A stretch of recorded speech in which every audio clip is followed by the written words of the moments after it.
So anyway, tonight we're going to talk about two topics. The first part, we're going to talk about the gradual path of Buddhism. And the second half of the evening, we're going to talk about the different Buddhist traditions. So, the gradual path of Buddhism. Okay, in Buddhism, it's not something which you attain instantaneously. Even, for example, like the Buddha, he cultivated over countless lifetimes before he attained enlightenment. So even for ourselves, we also cultivate over many different lifetimes. And even within this lifetime which we have, we are also in the process of cultivation. So we have to start somewhere. You start with the first few steps and then you get better and better and better. And then, so Buddhism is a path of progress. So you learn a bit, you practice a bit, you do a bit of meditation, and you get better and better and better. So Buddhism is a gradual path. What happens is that the Buddha realized we all travel at different speeds. We are all at different stages of progress. We are all at different parts of life. So all of you here, all of us here, this brother, sister, all of us are different. Buddhism does not consider everybody to be the same. It recognizes that different people have different levels of attainment and progress at different speeds. So therefore there's no one-size-fits-all philosophy in Buddhism. That's why the Buddha gave different teachings to suit different people, to suit people of different temperaments, people of different stages in development. Sometimes he gave very simple teachings to those who are just starting out.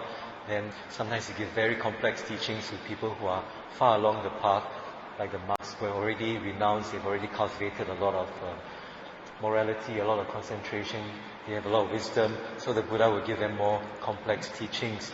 So for the lay people, he would also give his teachings in simpler languages, in similes, many times in story forms. So Buddhism is a gradual path of progress, and like I said, that recognizes people are all different. So one of the great teachings of the Buddha, the Mangala Sutta, guides us along this gradual path. So Mangala means blessings. So this sutta is actually the sutta of blessings. And in this sutta, the Buddha taught us 38 blessings. So it's all in this book here, The Life of Blessings. I'm sure most of you may have. So quite interesting. I will send these photos from Thailand, from Chiang Mai. Seems that my books ended up in the Maha Chulalongkorn Buddhist University there. So this is a training center actually for monks. And then they sent me these photos. I was quite surprised that my books are being used as teaching materials for the monks there. So you can see all monks there attentively looking at this book. So not too bad I mean, for a layperson from Singapore, go one big round and then end up in the Buddhist University where it's being used to teach the monks. And then also at the university there's a lot of foreigners, tourists, tourists. So they give these books out to the visitors there as free gifts . So it's quite interesting but I guess also partly because the books are in simple language, and most of these monks, English is not the first language, so they use this book to teach them also at the same time to teach in English . But it's quite nice, quite flattering to see these books being used in the Buddhist University there.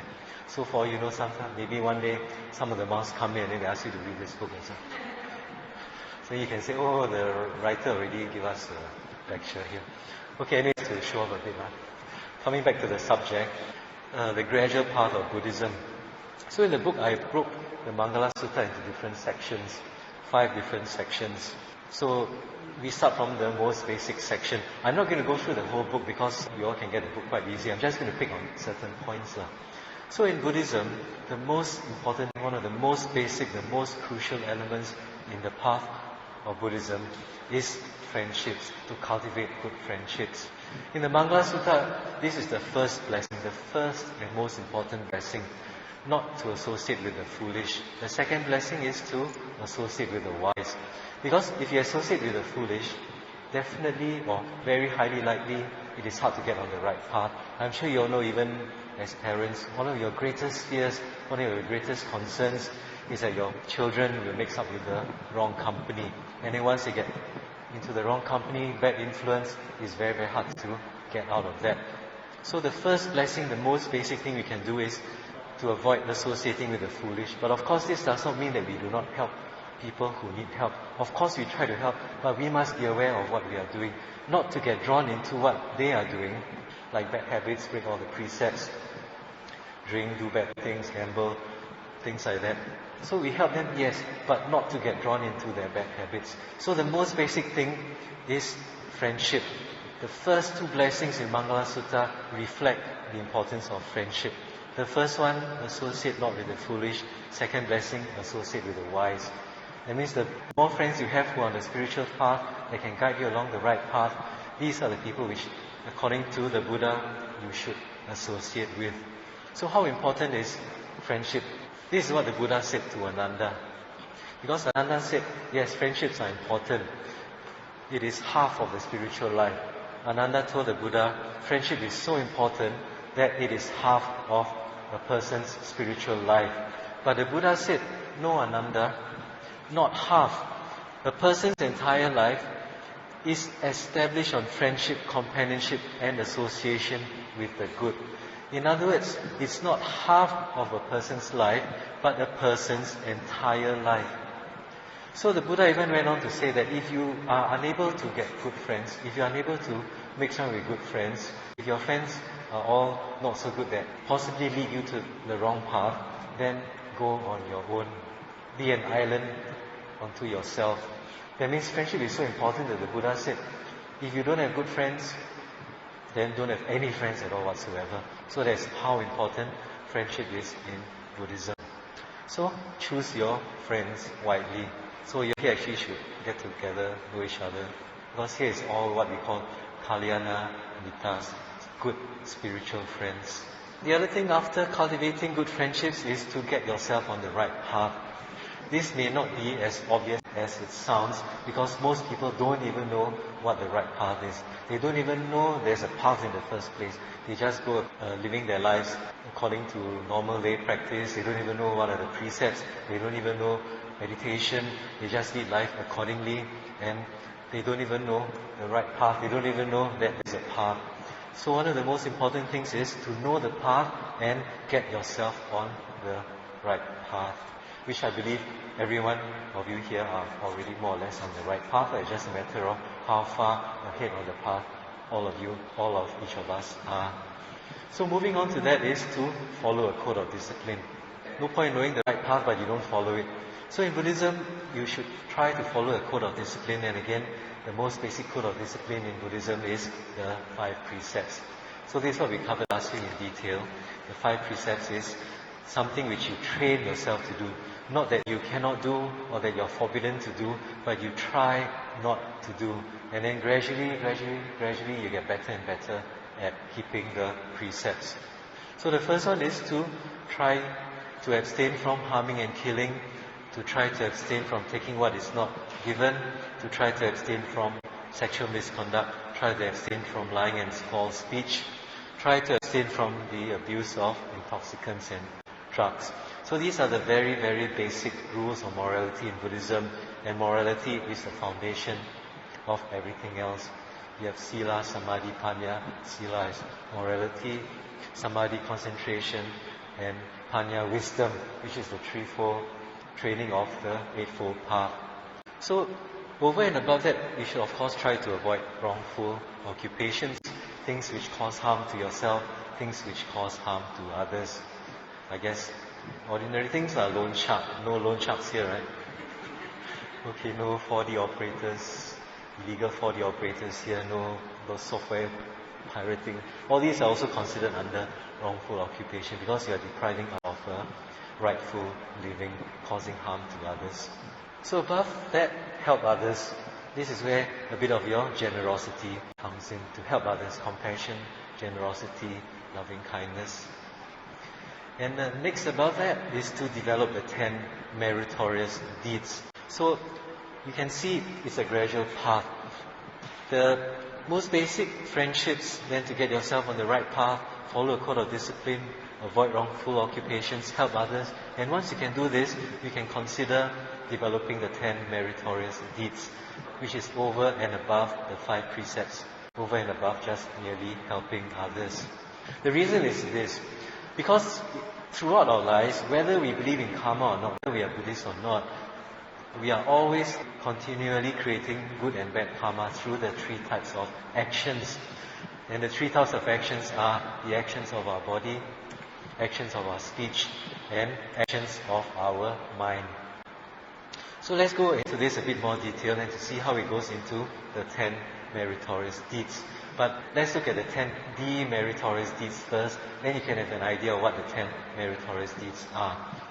The 10 demeritorious deeds, the unskillful actions, we call akusala actions unskillful. The opposite is kusala, skillful actions. Unskillful means actions which lead to harm and unhappiness for yourself and others.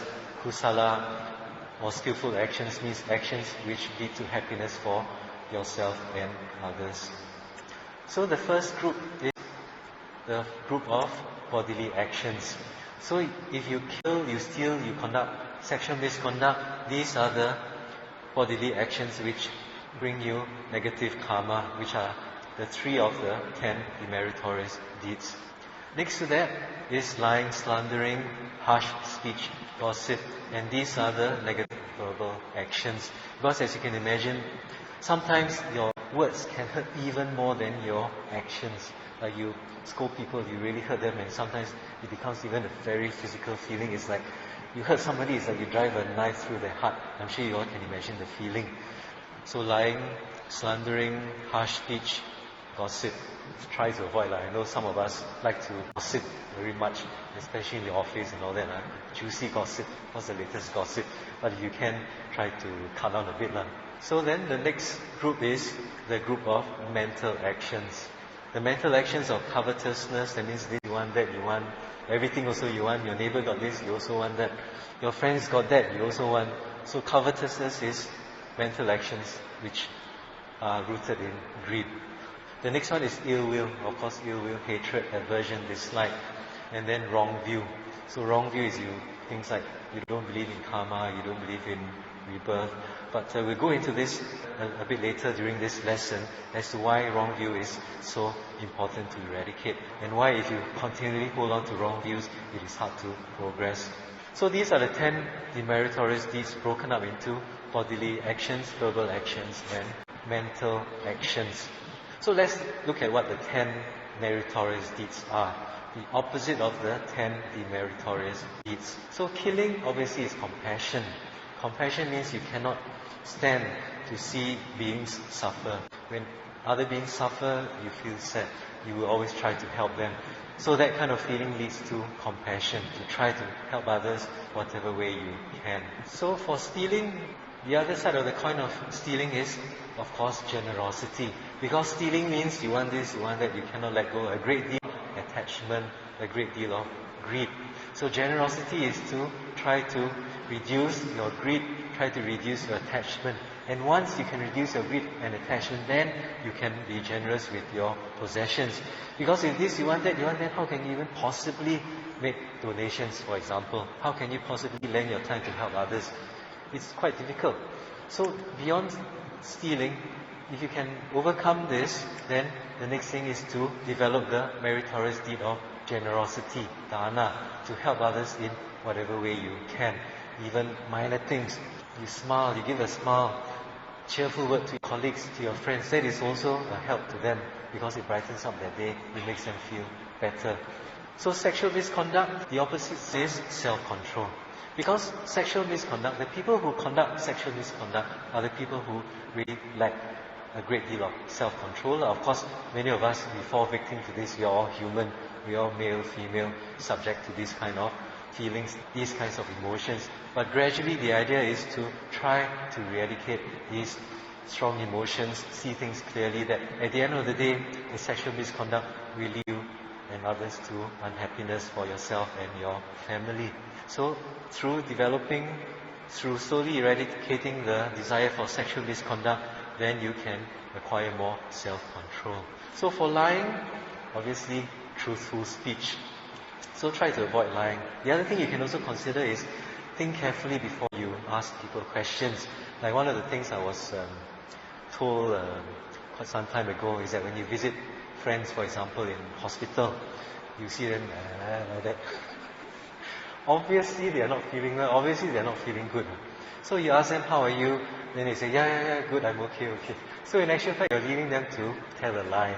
Because they don't want to make you feel bad. They just say, yeah, I'm feeling good, when in actual fact, they're feeling horrible. So these sort of things, if you're mindful enough, you can take note of that sometimes you don't know your statements may lead others to tell lies. So just be a bit more mindful. Like if your friend or whatever is obviously looking and feeling terrible in hospital, you don't go and ask him, how are you? You just say, hope you're feeling better, things like that. Just use your imagination. I'm sure you all can think this through yourself. So lying, then practice truthful speech. Slandering, we try to practice kind speech rather than talking bad things about other people. If we don't have a good word to say about others, then don't say. If you can say a good word, then say. But at the very least, try to avoid slander, talking bad about other people, backbiting, things like that. So practice kind speech. Harsh speech, practice pleasant speech. Don't go and school all the four-letter word, all the Hokkien vulgarities, all that.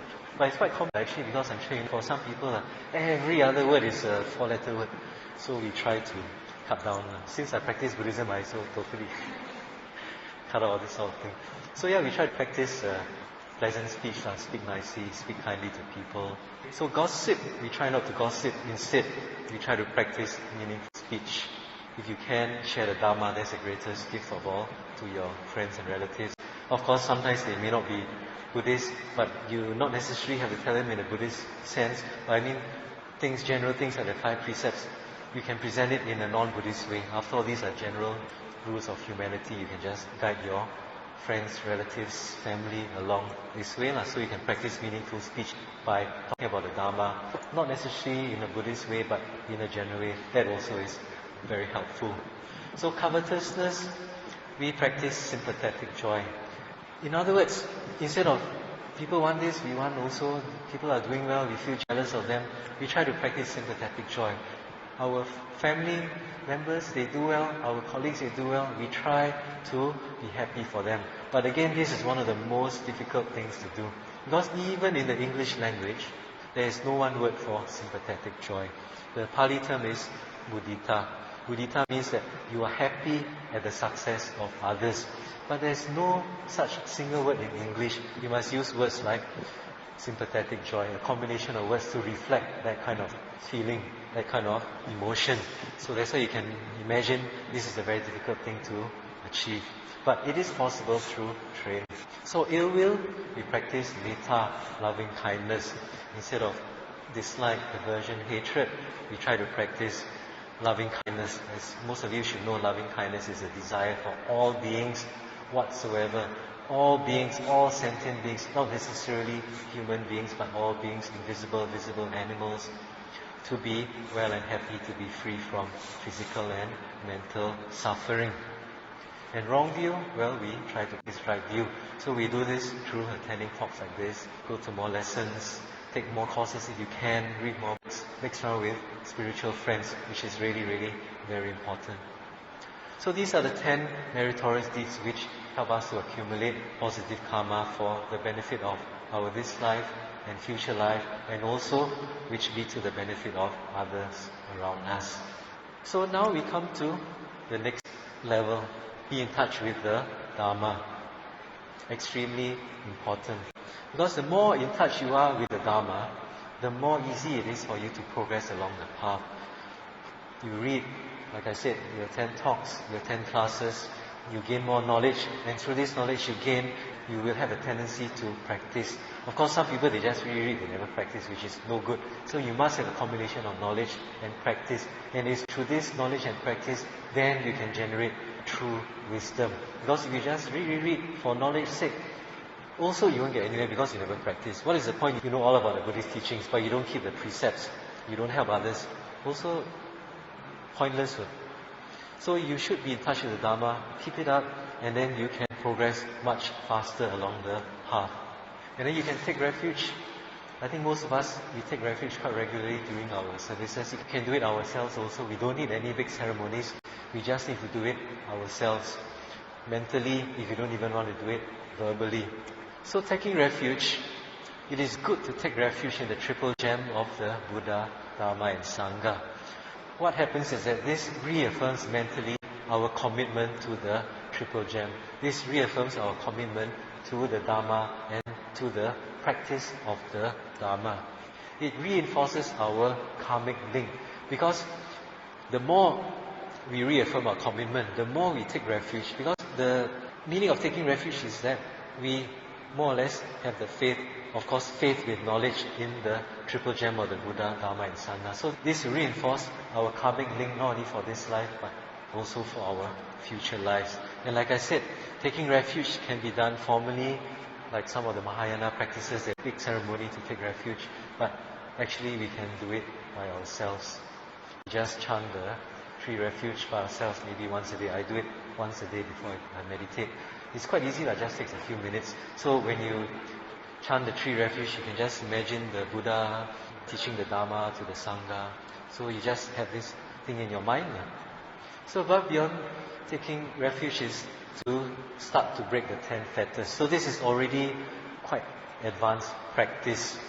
So these are the very, very basic practices, and then this the final stages. Start to break the 10 fetters, the most advanced stage in Buddhism already. So start to break the 10 fetters. Now I'm going to explain. This is going to be very technical. So I'm going to tell you what are the 10 fetters first and why it's so important. Okay, the 10 fetters relate to the 4 stages of development in Buddhism. The first stage is called a stream enterer, a sotapan. The next stage is called the once returner, sakadagami. These are the Pali terms. I will explain in detail as we go along. Then the third stage is the non-returner, anagami. The final stage is an enlightened being, an arahant. So the 10 fetters, I'll just go quickly first. The first one is wrong view of self, skeptical or irrational doubts, belief in rites and rituals, greed for sense pleasures, anger and ill will, desire for heavenly rebirth, desire for an even higher heavenly rebirth, conceit and pride, restlessness and discontent, ignorance and delusion. So these are the 10 fetters which bind us to samsara. They're called fetters because fetters are chains. So these are the things which chain us to endless rounds of rebirth in samsara. So the first stage is called the stream enterer, a sotapan, the first of the 4 stages. Some people, they call them the 4 stages of sainthood, but actually that's a bit misleading to me, because saints, the connotation of sainthood means you are very, very high level already. But actually, sotapan, anybody can be a sotapan. Anyone here of us can be a sotapan. A serious Buddhist practitioner can be a stream enterer. So what is a sotapan? What is a stream enterer? A stream enterer is one who has at most 7 more lifetimes before attaining full enlightenment. That means once you have attained stream entry, you'll be reborn only 7 more times, and then you will get full enlightenment. So stream enterer means you have entered the stream to Nibbana. That means your karma from all your past lives, from all your practice in this life, has reached a critical mass. That means that all your karma has led you to a stage whereby you cannot turn back anymore. Your practice in sila, samadhi, panya, your practice in morality, meditation and wisdom has reached a stage whereby you are bound for Nibbana. There's no turning back. At most, you have only 7 more lifetimes in a human realm or in a heavenly realm before you attain enlightenment. So you can be reborn only in a human or heavenly realm and never in a lower realm. This is a key point. You can never be reborn in a realm lower than a human realm. So this is one of the so-called benefits of attaining stream entry. You will never be reborn as an animal, as a hungry ghost, as an asura. You can never be reborn in the hell realm. Okay, how do you attain this stage? The sotapan, the stream enterer, they have eradicated the first 3 fetters of the 10 fetters. Okay, I'll go through this in detail now. The first is wrong view of self. The key fetter, the one which we all have to break before we can even think about becoming a stream enterer. What this means is that people who have a wrong view of self do not generally believe in the concept of rebirth. Because people who have wrong view of themselves think that after death, there will be either nothing or there will be an eternal life in a heaven or hell. So like the first couple of lessons, we went through this thing called a linear concept of existence. So people who have a wrong view of self generally believe in this linear concept of existence, which is from eternity, then suddenly you are born without any causes or conditions, or maybe being created by a God. You are born, come into this life, and then you lead your life, and then you die. At the end of death, it's either end of existence or eternal life. In Buddhism, it's in between this. In Buddhism and in most Eastern religions, we believe in rebirth. That is, we do not believe in these two extremes. On the one extreme, there's the end of existence. This is what the atheists believe in. After this life, there's nothing. And then, on the other hand, the theistic religions, the God-based religions, they will believe in eternal life. So after this life, they will have a life either in heaven or in hell. So this is important because if you believe in either of these two things, if you believe in nihilism or eternalism, you cannot believe in karma. Because if you believe in this, there's no karma. If you believe in karma, you cannot believe in this either. Because karma must be beyond this. After your death, after this life, karma must take effect. Because karma goes beyond our present life. So if you don't believe that there's anything after this life, no point to believe in karma. If you believe in an eternal life, also no point to believe in karma, because there's no other life for you to reap the benefits of your karma. So for the people who believe in eternal life, you're either saved by a God and then you live in heaven forever, then no need for karma, right? So that's the reason why if you believe in eternal life, you cannot go further. You cannot believe in the principle of karma. But karma is important because karma is the one thing which makes us be fully responsible for our own actions. I'm sure you can imagine, people who believe in nihilism, whatever they do in this life, it doesn't count. Because at the end of this life, nothing really, they don't have to worry. They do good or they do bad. So what? There's nothing more after this life. On the other hand, if you believe in eternalism, also no point to believe in karma. Because if you do things, okay, fine, you lead to a life in heaven. If you do bad things, never mind, because maybe you can ask for a God, whatever the case may be, to forgive you, and then you also go to heaven. So in either of these two cases, you will never be fully responsible for your own actions, because it's only when you believe in karma, when you practice according to karma, then you can be responsible for your own actions. So that is the first fetter we must eradicate, that there's nihilism or eternalism. So the next step is you must eradicate skeptical or irrational doubts. These skeptical or irrational doubts generally means the belief in the Buddha. Belief in the Buddha that the Buddha is an enlightened being. Belief in the main teachings of the Buddha. Of course, not possible to believe 100% all the Buddha's teachings, because in any case, some of the Buddha's teachings have been added in later. So we may not be sure all those teachings are 100% correct or not. But the core teachings like karma, rebirth, the Four Noble Truths, the Eightfold Path, dependent origination, these are the things which you should be able to believe in. But the key one is that you must believe that the Buddha is an enlightened being. Because if you don't believe that the Buddha is an enlightened being, how can you even practice Buddhism, right? So like for people of other religions, of course they do not believe that the Buddha is enlightened. So how can they practice in the first place? Impossible. So the first thing you must eradicate is the wrong view of self, nihilism, eternalism. The next thing is that you must be able to have the belief that the Buddha is an enlightened being and that the Buddha has found the path for us for our self-salvation. The Buddha has taught us the Four Noble Truths, the Eightfold Path, and this is the way for our salvation out of samsara and into Nibbana. So the next one is belief in rites and rituals. Because some people, even though they have overcome the first fetter, they have overcome the second fetter, they believe that the Buddha is enlightened, they believe in the teachings of the Four Noble Truths, they believe in the teachings of the Eightfold Path, they also believe in karma, but they have belief in rites and rituals. What does this mean? That means they believe that rites and rituals can purify their karma. I'm sure you know, even among Buddhists, some of these other practices, you do these rites or rituals, like for example, this puja, that puja, They think you do this puja, you can eradicate your bad karma. So then in that case, comes back to square one, right? So what is the point of being responsible for your own karma? You do this thing and then you go and do some puja, you hope to eradicate your karma.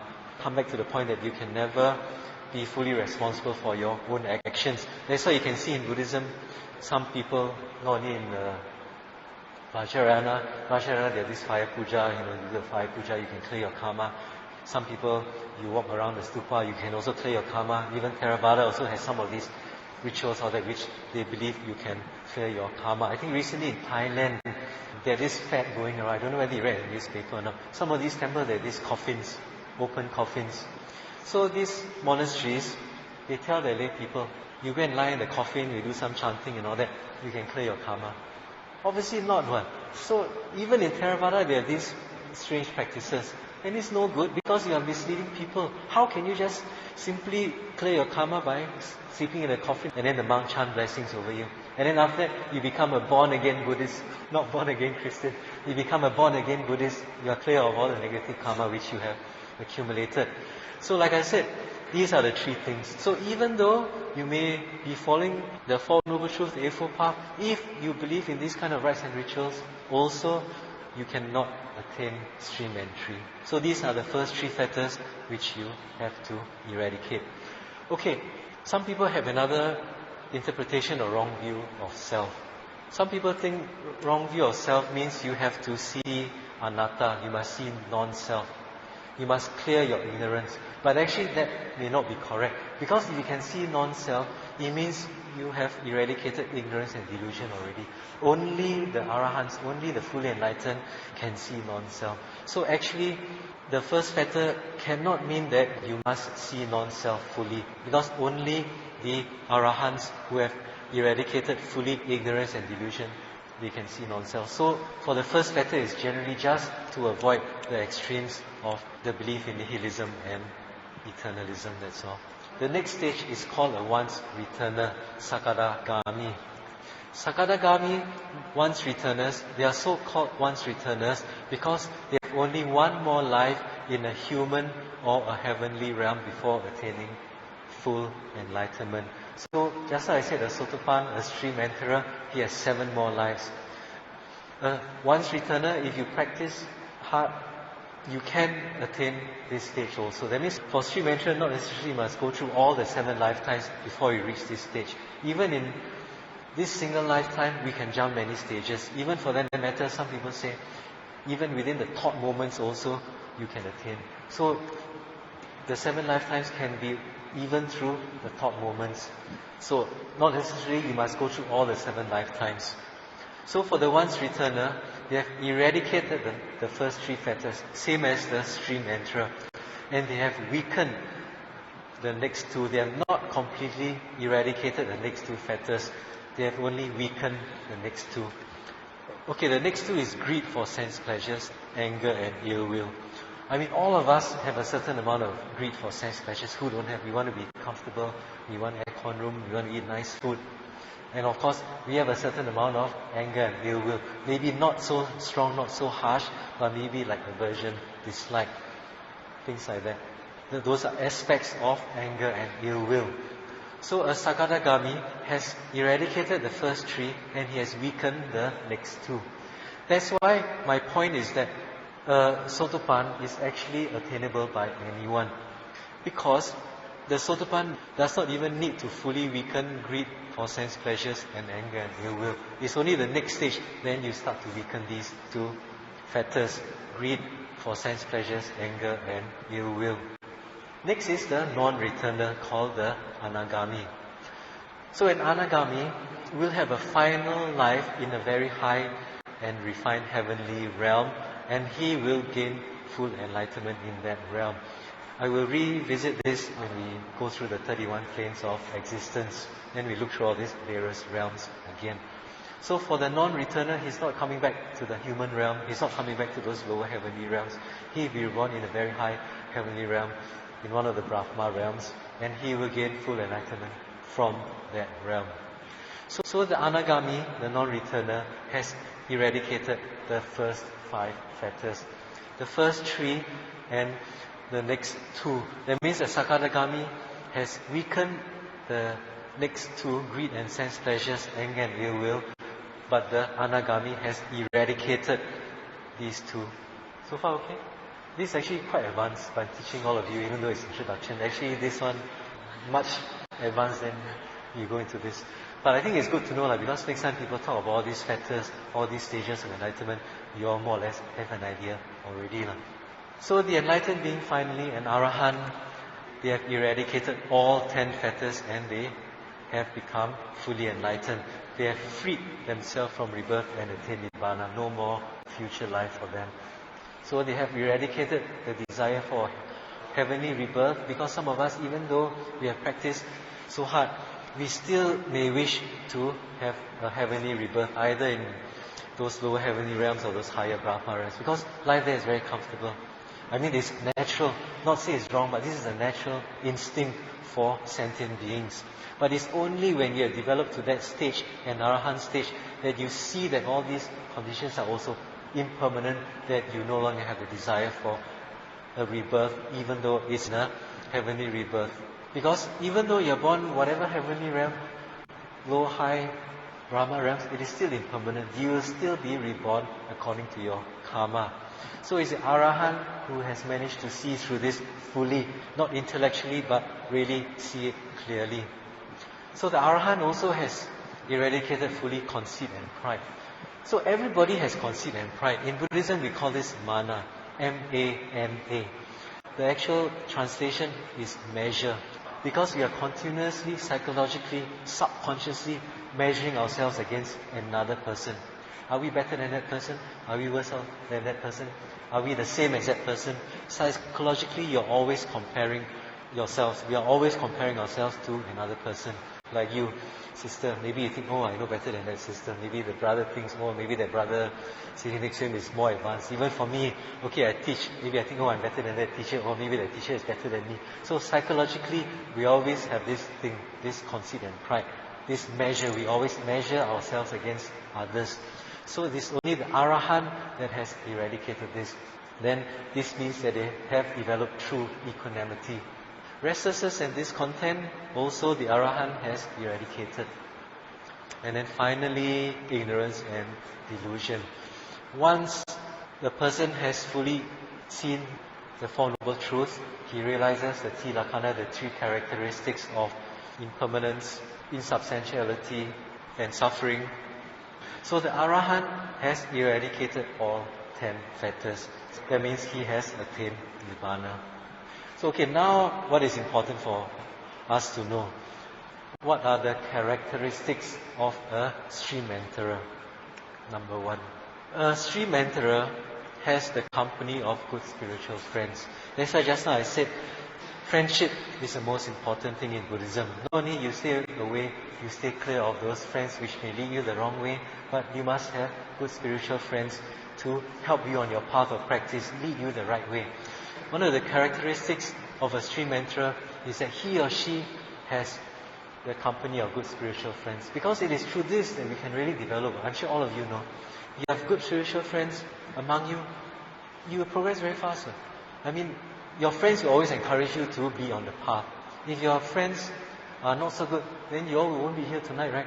You'll be enjoying yourself. I was joking with Sister Adeline. I said, hey, tomorrow public holiday. Don't know whether anybody come or not. All will be at the pub and all that. Playing mahjong, whatever the case is, I don't know. So, but to see all of you here means, I think it's quite good lah. Not only you're here on your own accord, but maybe like some of you friends, husbands, even husband and wife, girlfriend and boyfriend, also considered spiritual friends. Right? So for you all, you are considered husband and wife, spiritual friends for each other.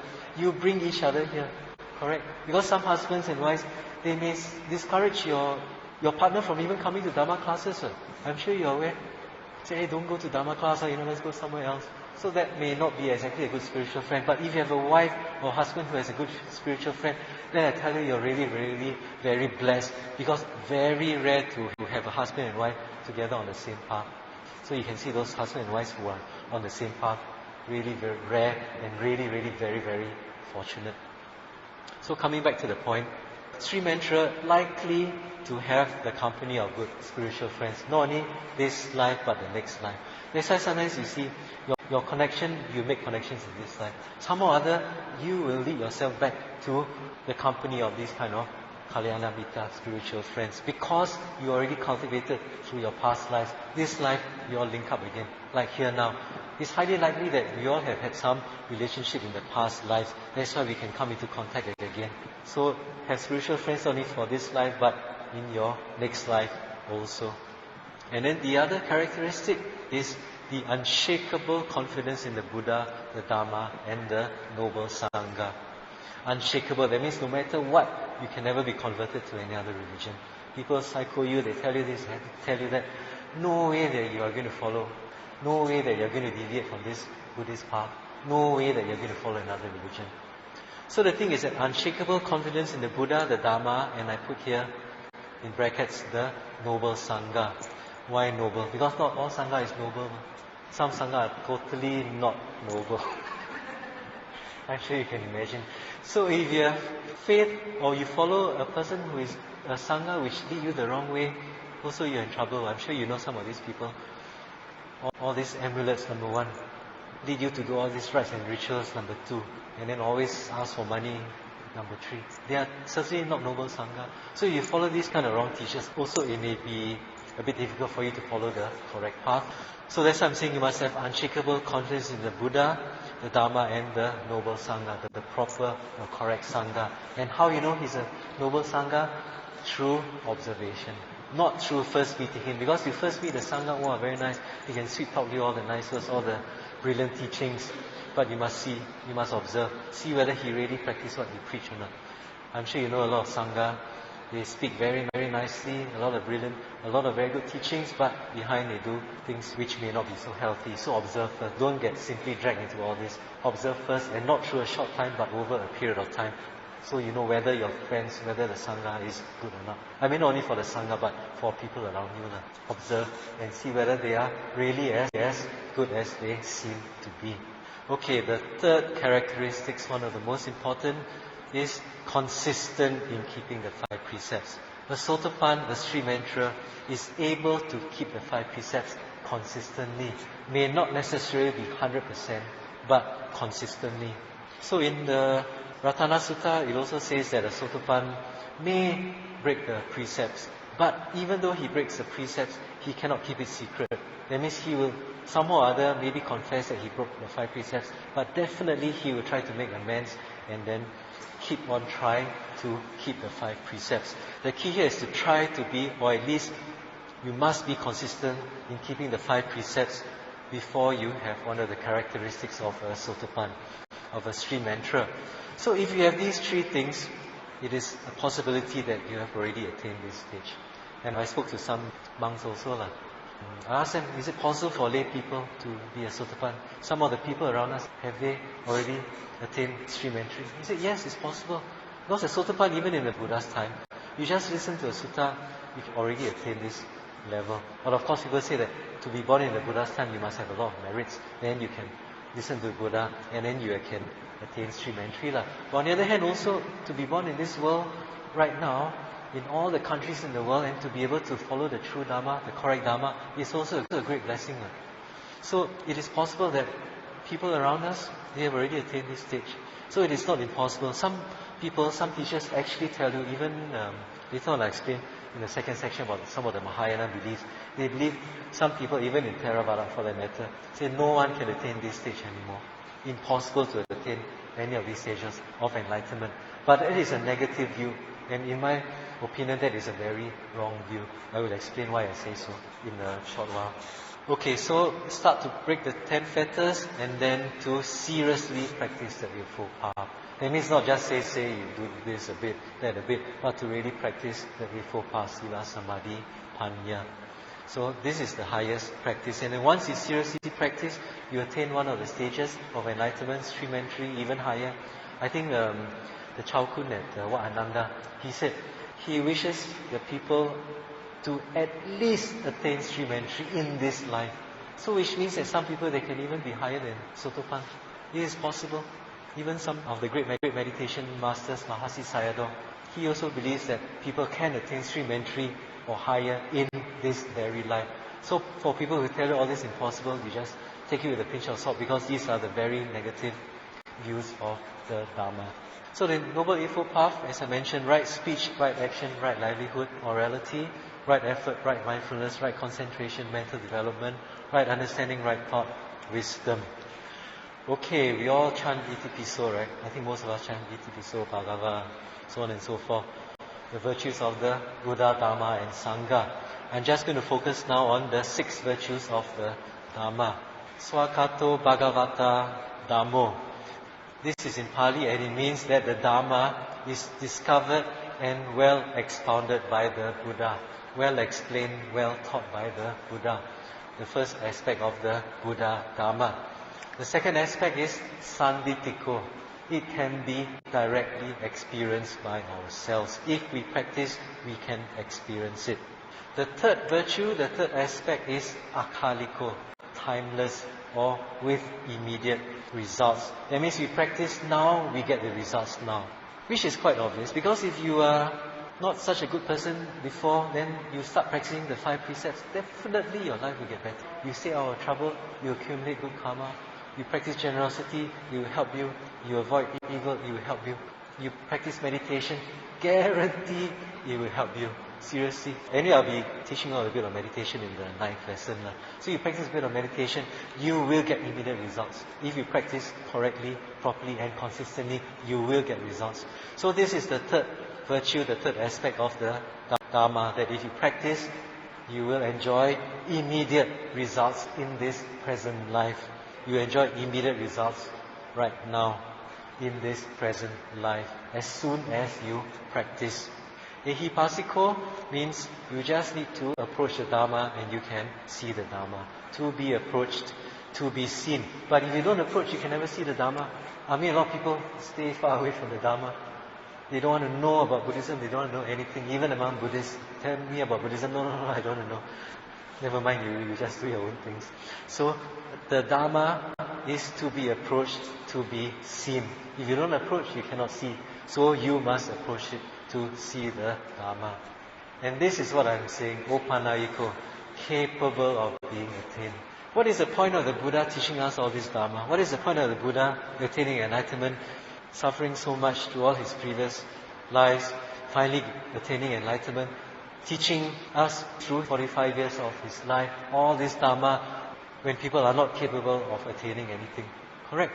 So the Dhamma means that it is capable of being attained. That's why I'm saying, if somebody tells you, you cannot attain stream entry, you cannot progress, you cannot become anything, what does this mean? That means, if a person tells you, you cannot even gain stream entry, then they are telling you that the Buddha's teachings is for what? Then you practice so hard for what when you can't even get to the lowest stage of stream entry? So, we are capable of making attainments. This is a bit of a pet topic with me, because I'm very against, even in Sri Lanka, some of those monks will tell you, the age of stream entry, the age of enlightenment is past, no more already. But this tells you differently. It's timeless, immediate results, can be directly experienced, to be approached, to be seen, discovered and well expounded by the Buddha, and capable of being attained. So just remember this. And finally, Pachatang Vetitabo Vinyuiti, to be comprehended by the wise, each for himself. So it is for the wise, all of us here are wise people, that's why we can comprehend it. And we comprehend it for ourselves, not for anyone else. So the Dhamma is to be comprehended for ourselves. We cannot comprehend for someone else. Someone else cannot comprehend the Dhamma for us. We have to attain it for ourselves. So as you can see, these are the 6 virtues of the Dhamma for those of us who chant this frequently. I'm sure for your puja and all that, you chant this all the time. This is what it means, and this is what you have to keep in mind when you reflect on the Dhamma, the 6 virtues of the Dhamma. So the Buddha himself said, "He who sees me sees the Dhamma. He who sees the Dhamma sees me." That means the Buddha is saying, he doesn't need to be here anymore for us to attain the Dhamma. He's saying that if you see the Dhamma, you see the Buddha. So he's saying, even though he has already gone to Nibbana, it doesn't matter because he has already given us the Dhamma to practice. He says here, right? He who sees the Buddha sees the Dhamma, and he who sees the Dhamma also sees the Buddha. So it's up to us, we don't need the Buddha anymore. I mean, let's be frank with ourselves. The Buddha has already gone to Nibbana. why he has gone to Nibbana and left us the Dhamma. Because when we practice the Dhamma, we see him. And when we see him, when we practice Dhamma, we can attain all this. We can attain stream entry. If we wish, if we practice, we can. So the Buddha has shown the way. It is only up to us to walk the path, whether or not we want to. So he has shown us the way. If we want to, we just need to walk the path.